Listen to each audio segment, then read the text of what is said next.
Meghan Markle and Prince Harry speak out on daily struggle. It's not enough. Meghan Markle has warned it's not enough to just be a bystander in the Black Lives Matter movement in a conversation online during a frank conversation with Prince Harry. The Black Lives Matter movement has surged internationally following the death of George Floyd in police custody on May 25. Meghan Markle has been outspoken on racial issues, where recently she made a speech to her old high school about equality. Meghan and Prince Harry joined in the Queen's Commonwealth Trust on Wednesday to discuss equal rights. The former Sussex royals discussed their different upbringings and their experiences with racism. Meghan described how racism plays a background role in day-to-day life during the group video call. It's not even in the big moments, right? It's in the quiet moments where racism and unconscious bias lies and hides and thrives. And it's those nuances that I think is what makes it confusing for a lot of people to understand the role that they play in that, either passively or actively. But I think even more so passively. Meghan went on to attack people who dismiss racism, saying that ignoring race issues can lead to bigger problems. She said to the Commonwealth Trust, "It's not enough to just be a bystander and say, well, it wasn't me."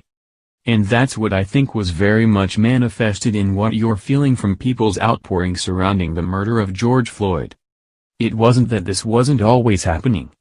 It's that it's come to a head at a time when people just said, enough.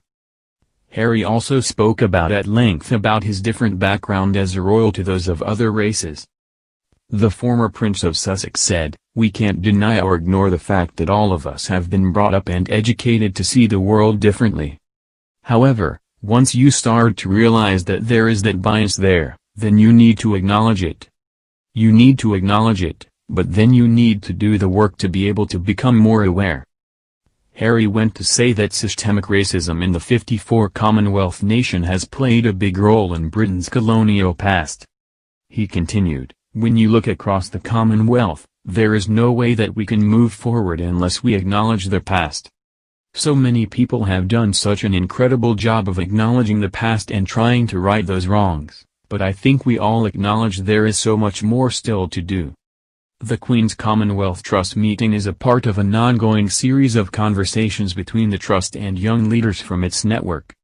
Meghan and Harry rubbed shoulders with Chris-Anne Jarrett, trustee and co-founder and co-CEO of We Belong, Alicia Wallace, director of Equality Bahamas, Mike Amonii, founder and CEO of the Common Sense Network, and Abdullahi Aleem, who leads the World Economic Forum's Global Shapers on the video call.